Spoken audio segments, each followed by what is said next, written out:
Fala galera, beleza? Aqui é a Fernanda Rocha, eu sou CEO da Nuconte e fundadora do movimento Contabilidade Sem Chatice.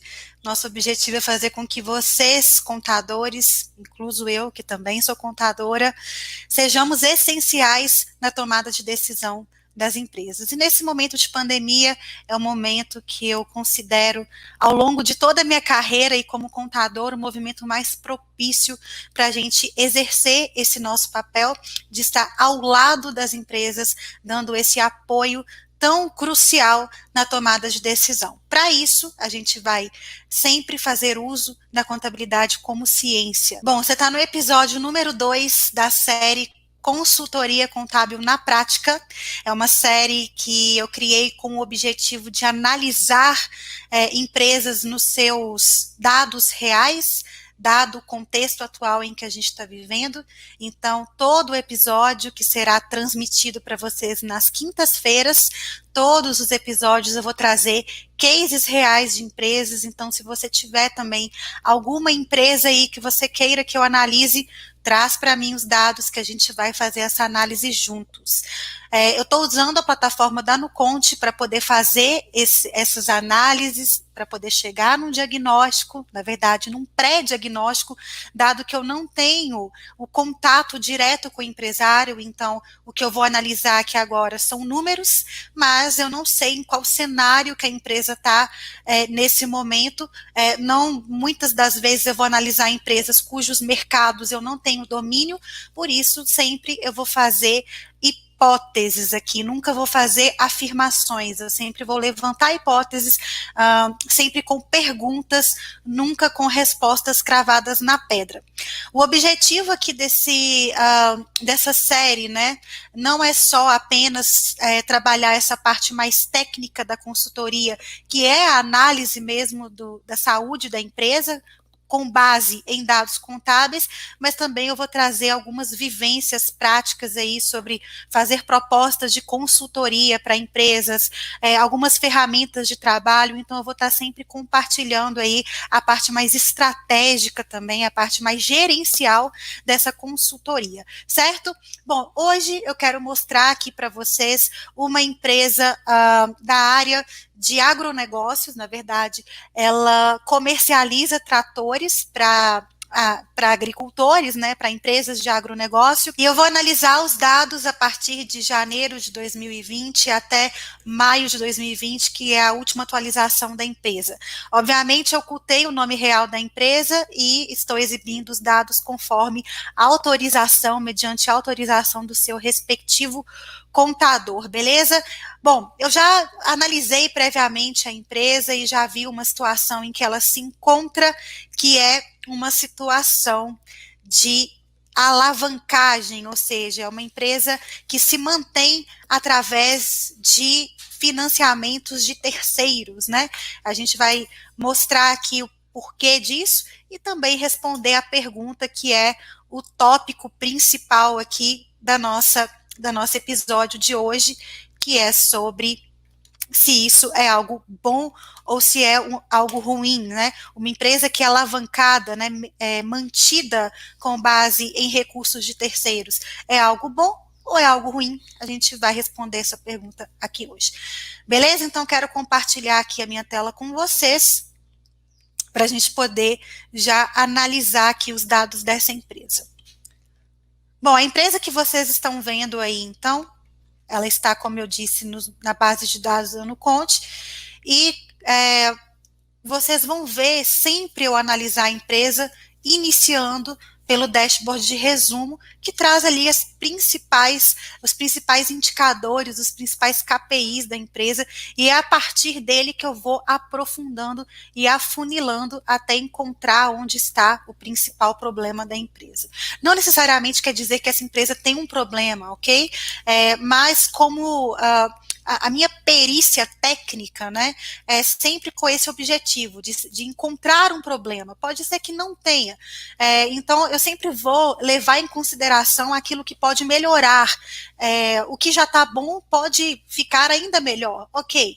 Mas, como técnica, como essa análise mais criteriosa que a gente faz no primeiro ponto, o objetivo é achar realmente um problema, ok? Então, eu sempre começo pelo resumo. Aqui eu já vejo 3 indicadores que são muito bons, porque a gente sempre, no final das contas, quer ver se a empresa dá lucro ou dá prejuízo, né? Por isso que a lucratividade aqui é o primeiro indicador que aparece. Eu estou vendo uma lucratividade tanto acumulada quanto mensal relativamente baixa, tá? Agora, eu coloco baixa entre parênteses, porque é baixa comparado a quê, né? Dado o negócio dela, que é comércio de tratores, talvez seja uma lucratividade que é o que é praticado no mercado. Então, para eu poder realmente afirmar com clareza que essa lucratividade é baixa, né, eu preciso realmente ter um benchmarking do mercado, saber se isso é algo aceitável. Às vezes sim, às vezes não. Dado que comércios, e aí eu estou tirando aí o foco ali dos tratores, né? Comércio é esperado uma lucratividade pelo menos acima de 8%, então quando eu vejo uma lucratividade de 5%, isso é algo que me chama atenção.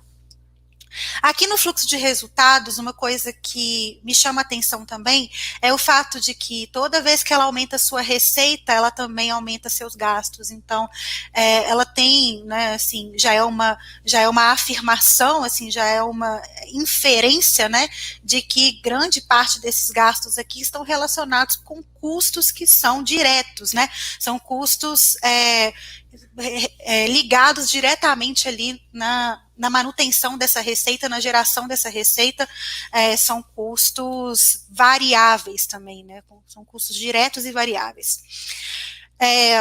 Ou seja, ele varia de acordo com a variação da receita, né? Então, aqui embaixo eu vejo como que está dividido aí essa receita. De cara eu já vejo que a principal fatia de gasto dessa empresa está relacionada com compras, né? Então, para ela poder manter aí esse estoque de tratores, certamente ela precisa gastar bastante para manter esses tratores, e aí esse é um ponto que eu não posso deixar passar batido, já que isso representa um percentual bastante relevante, que é 73%. Bom, aqui nessa linha eu vejo também algumas questões que me chamam a atenção. Eu estou vendo aqui uma liquidez imediata de apenas 2 centavos, ou seja, para cada R$ 1 de passivo circulante, eu tenho 2 centavos no caixa para poder honrar com essa obrigação.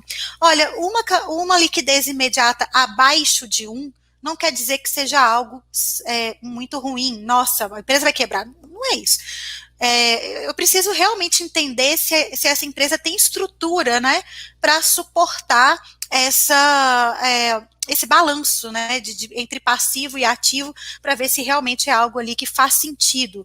Então, me chama a atenção, é um ponto de atenção que eu coloco nessa liquidez, justamente porque, embora ela tenha variado bastante, né, ao longo do tempo, então, assim, ela não está em tendência de queda, nem em tendência de aumento, né, ela tem variado muito de um mês para o outro, eu não consigo afirmar nada 100% certo aqui ao avaliar a liquidez imediata da empresa, mas eu estou vendo que 2 centavos é um ponto que eu preciso verificar.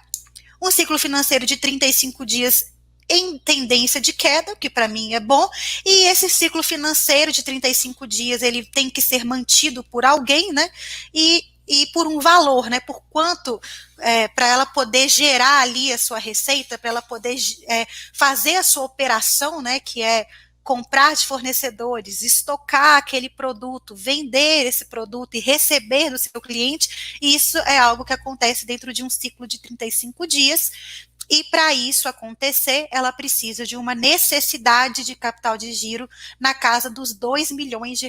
Então, para essa operação girar, ela precisa de recursos na casa dos R$ 2 milhões.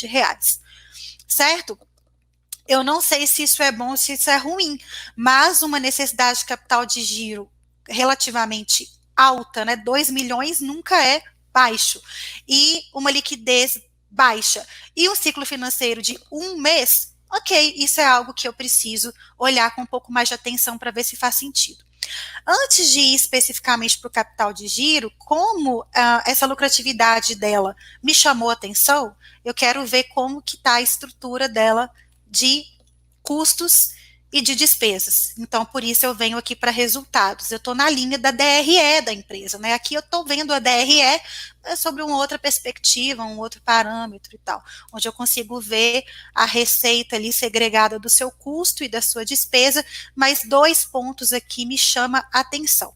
Primeiro que isso, o que a gente está vendo aqui corrobora aquilo que eu falei lá no dashboard de resumo, que ela aumenta a receita, então ela aumentou aqui na casa dos 54% em relação ao mês anterior, mas ao mesmo tempo que ela aumenta a receita, ela também aumenta os seus custos. Então, se ela aumentou a sua receita na casa dos 54%, ela aumentou seus custos na casa dos 56%, ela aumenta basicamente na mesma proporção, ou seja, o fato dela faturar mais não quer dizer que isso vai dar mais lucratividade para ela, não quer dizer que isso vai ser mais positivo. Dependendo da forma que essa receita for gerada, sobretudo se essa receita ela for mediante prazos muito longos, isso pode comprometer imediatamente os recursos de liquidez da empresa ali, ou seja, aquilo que está disponível no caixa.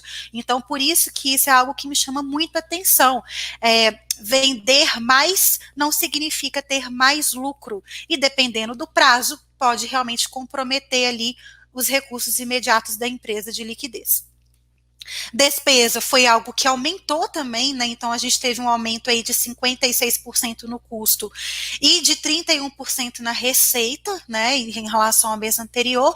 Então, de fato, é algo que me chama atenção, o fato dessa empresa aumentar a receita, mas não ser mais eficiente por conta disso.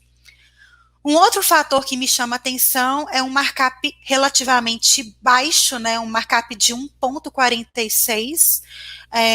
Bom, isso significa, né, grosso modo, que ela remarca as suas mercadorias, no caso o trator, em apenas 1,46, sendo que é algo que a gente pode questionar. Não quer dizer que está ruim, muito ruim, mas eu não vejo um markup de 1,46 sendo maravilhoso também não.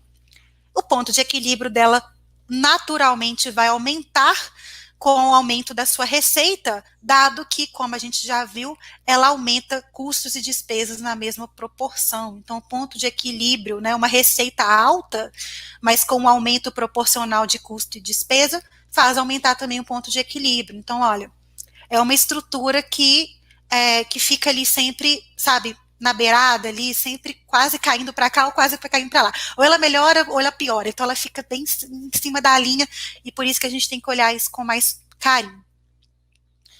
Bom, agora vendo aqui para capital de giro, esse é um dos dashboards que eu particularmente mais gosto de analisar, porque ele traz clareza para a gente entender se a empresa tem estrutura para suportar esse aumento de receita e, consequentemente, esse aumento de custo e despesa que vai na mesma direção, se ela tem suporte para esse markup, que eu considero um markup um pouco baixo, se ela tem sustentação para aquela liquidez dela que é baixa, e se ela também tem sustentação para essa lucratividade de 5%. Bom, aqui na parte de prazos, eu sempre vou verificar sobretudo esse contraponto aqui entre pagamento e recebimento. Quando eu vejo um pagamento maior, né, um prazo de pagamento de fornecedores maior do que o seu prazo de recebimento, isso já me dá uma tranquilidade muito grande, né, porque eu vejo que essa empresa, ela recebe dos seus clientes antes de pagar seus fornecedores, então isso é uma coisa que é positiva. Quanto mais a gente tiver prazo para pagar fornecedores e quanto menos prazo a gente tiver para receber dos nossos clientes, a gente vai ter sempre uma vantagem com relação a esse ciclo financeiro. O que realmente compromete aqui o ciclo financeiro da empresa não é essa discrepância entre prazo médio de pagamento e recebimento, mas o prazo médio de estocagem da empresa de 79 dias, o que eu considero até um prazo ok, né, dado que trator não é uma coisa que gira com uma rapidez muito grande, né? Então, realmente, isso aí é outro ponto de benchmark. Eu precisaria verificar, né, junto ao mercado aí de tratores, quanto que mais ou menos, né, quanto tempo mais ou menos gira aí cada um desses estoques.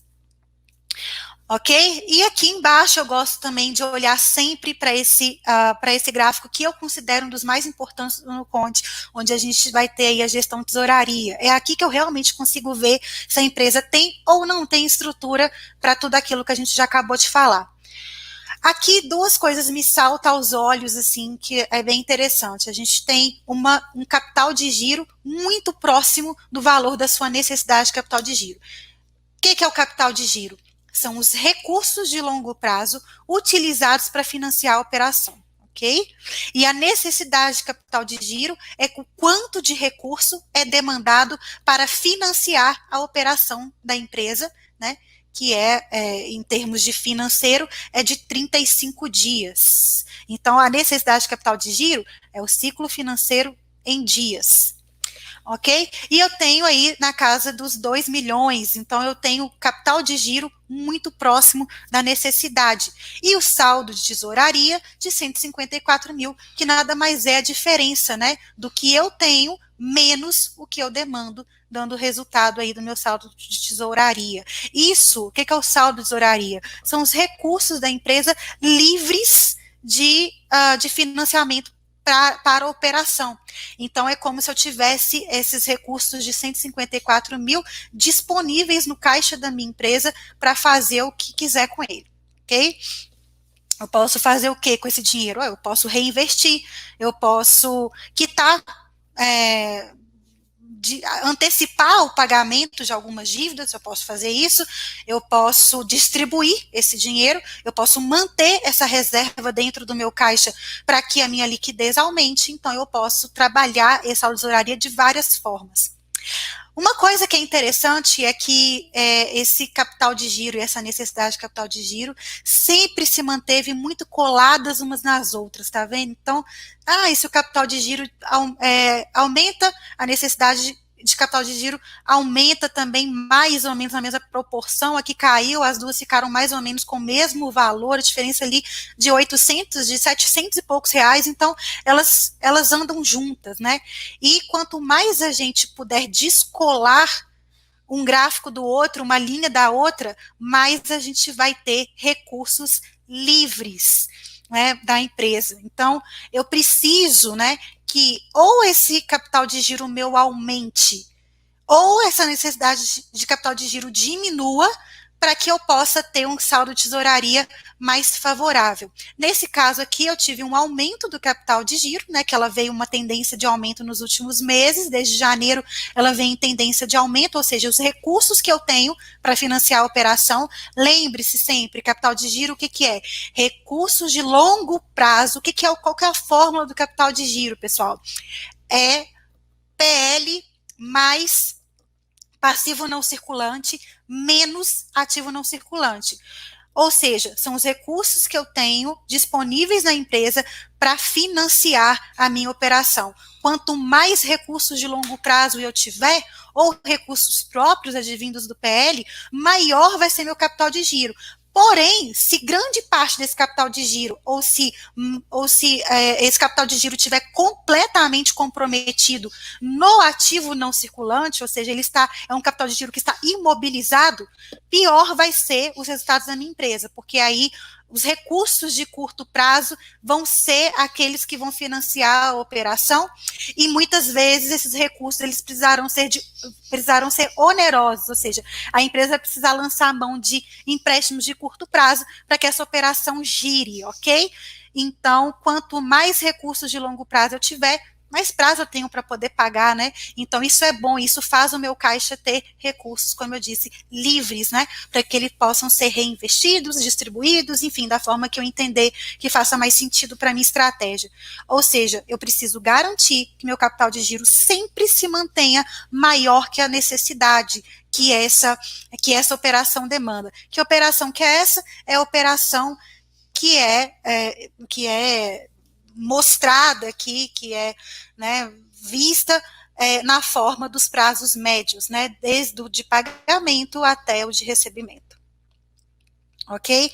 Agora, um ponto aqui que me chama atenção é essa liquidez tão baixa da empresa. Então, eu queria entender como que é distribuído ali o seu passivo.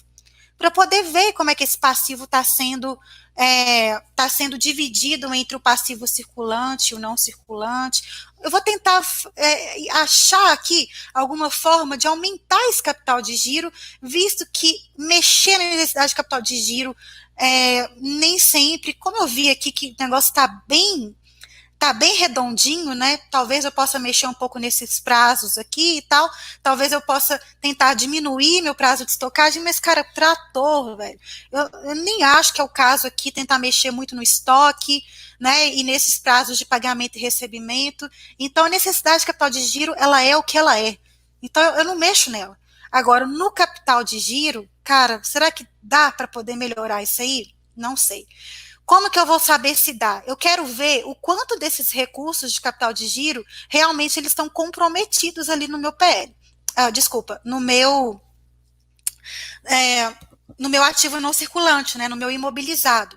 Lembrando que capital de giro, mais uma vez, gente, eu vou falar para vocês assim, não confundirem, que capital de giro é a soma do passivo não circulante e do PL menos o ativo não circulante, ou seja, é tudo que eu tenho de recurso de longo prazo que não está destinado para financiar o meu imobilizado. Então, agora eu vou olhar aqui como que isso está dividido na empresa.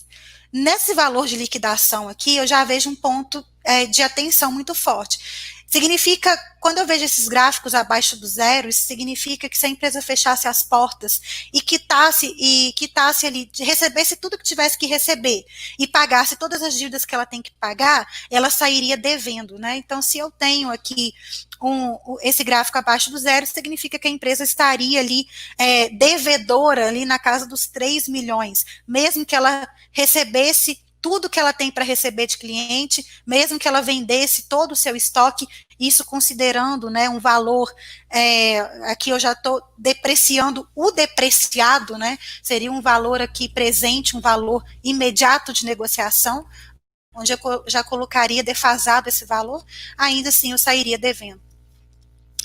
Bom, aqui na estrutura de capital, né, uma coisa que me chamou muita atenção é essa imobilização do PL, de 3,21. O que isso quer dizer?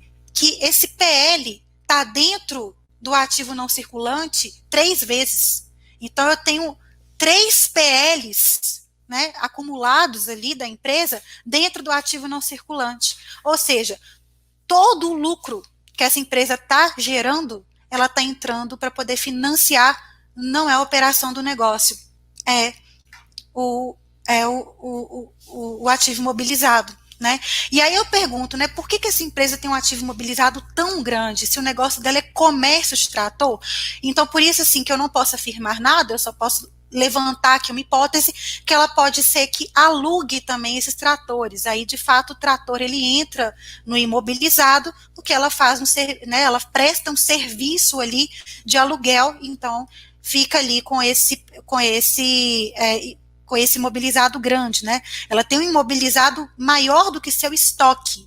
Ela tem um imobilizado de 8 milhões. Então, me leva a crer, salvo se eu estiver bastante errada, que ela possa sim fazer algum serviço de locação de máquinas para agropecuária, para agronegócios e tudo mais. Então, só que o seguinte, o quanto que isso é bom para a empresa? Poxa, aqui eu estou vendo que o fato desse PL tá 3 vezes alocado no ativo não circulante, no imobilizado, é algo que me põe a pensar se realmente é uma estratégia que tem valido a pena para a empresa, manter o imobilizado tão alto, visto que a gente tem um markup baixo e uma receita que acompanha ali esses aumentos aí de custo e de despesa também. Então, um ponto que eu perguntaria para o empresário seria qual que é a estratégia desse negócio para manter um valor tão relevante de imobilizado. Essa seria uma das perguntas possíveis. Dado que esse PL, ou seja, recursos próprios, eles estão totalmente 100% alocados no ativo não circulante, no imobilizado, o que resta desse CDG, desse capital de giro? É o PNC, é o passivo não circulante. E esse passivo não circulante, ele é oneroso, ele é de terceiros, por isso que a minha afirmação de que essa empresa, ela é alavancada, a estrutura dela, a operação dela é financiada por capital de terceiros e onerosos. Isso é bom ou isso é ruim? Não sei. Então, por isso, a gente precisa olhar um pouquinho mais. E eu quero dar uma visitada nesse dashboard estrutural, onde eu tenho um retorno do ativo de 3%.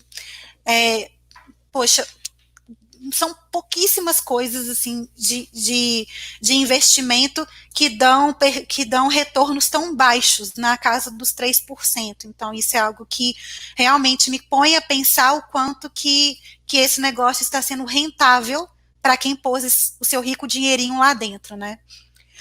Ela tem um leverage de 7,72, ela é considerada já uma empresa com uma possibilidade muito grande de um excesso de endividamento. Ou seja, ela tem tanta dívida ali para poder honrar que isso começa a comprometer a estrutura do caixa dela. Eu não diagnosticaria essa empresa com excesso de endividamento assim, sabe, tão pregado assim em pedra. E se você não sabe o que é excesso de endividamento, eu recomendo que você volte lá no meu vídeo piloto aí desse episódio, dessa série, onde eu falo sobre o que é excesso de endividamento e dou um caso clássico de excesso de endividamento, mas por que esse caso aqui é diferente do outro que eu descrevi há 2 episódios atrás?